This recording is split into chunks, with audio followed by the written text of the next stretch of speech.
And joining me now, Drew Gilpin-Faust, president of Harvard University, historian and author whose books include This Republic of Suffering, Death and the American Civil War, and NewsHour regular presidential historian Richard Norton Smith of George Mason University. He's former director of the Abraham Lincoln Presidential Library and Museum in Illinois. And Drew Faust, I want to start with you. By the fall of 1863, the toll, the suffering, it was all very clear.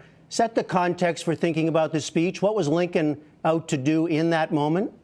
Well, Lincoln was out to commemorate. He was invited to come and say appropriate words to dedicate the loss of life that had been so extraordinary in the 3 days of battle at Gettysburg the preceding summer.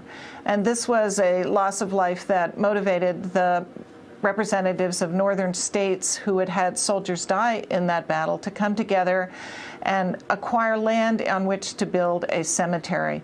And so Lincoln was coming to dedicate that cemetery in a ceremony that included other speeches and music and so forth on that November day in 1863.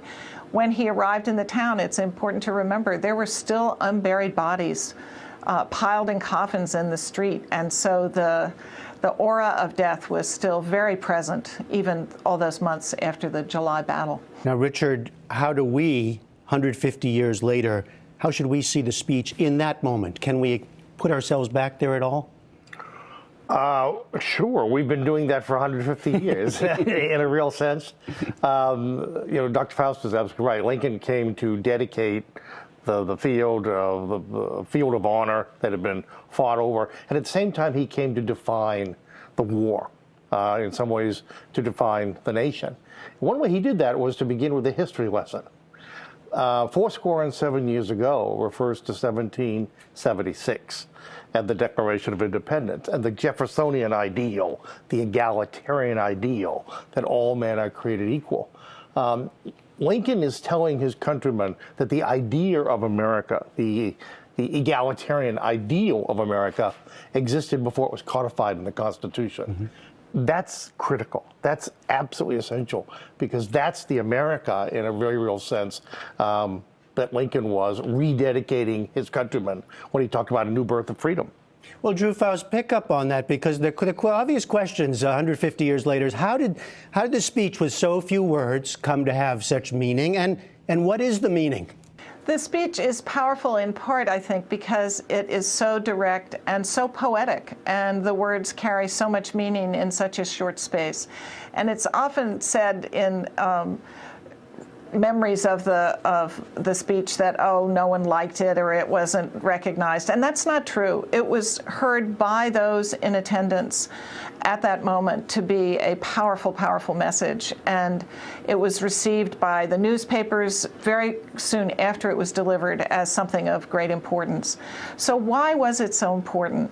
It was so important because, as Richard said, it harked back to the past, but it also called on Americans to think about the future. This is a new birth of freedom, and that, I think, is tied both to what had become a goal of the war, the ending of slavery, but also to the sense that the United States had lost so much, that all these deaths had been so costly, that the nation had to rededicate itself to making sure that the American project moved forward to open freedom in a world that seemed to be increasingly hostile to democracy. The kinds of things that had been going on in Europe in the wake of the revolutions of 1848 showed a real backing away on the part of much of the rest of the world from any kind of democratic ideals. And so Lincoln is asking the United States to recognize what cost it's paid and to make sure that it advances this American project. And Richard, you said in your first answer, we've been having this discussion for 150 years. Well, for 150 years, including vividly as we sit here, Americans have been debating, what does freedom mean? Mm-hmm. For some people, freedom is something achieved through government. Think of the social safety net. Think of the civil rights movement. Think of women's rights. Think of women belatedly getting the vote. For others, freedom is freedom from government. Ironically enough, go back to Thomas Jefferson, which is another Jeffersonian ideal of the least government being the best government. So this debate Lincoln initiated, but what is beyond debate, at least if you listen to Lincoln's words at Gettysburg, is what the war is about, what the country is about. It is about government of, by, and for the people. It is about the ideal that seemingly ordinary people were capable of governing themselves. So, Drew Faust, how would you sort of define the discussion, the debate that has happened over 150 years up to today, the relevance of that speech?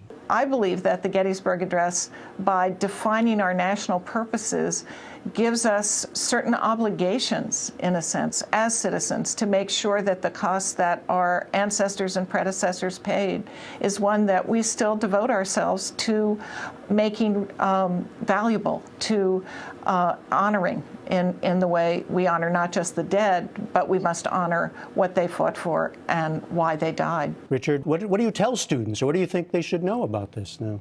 Well, the great irony is the address may be more appreciated overseas. It has been thrown in the face of every tyrant for 150 years. But you're right. We can never hear it too often. We can never explore its relevance too much. And this is one anniversary, it seems to me, that ought to unite all Americans. Richard Norton Smith, Drew Gilpin Faust, thank you both very much.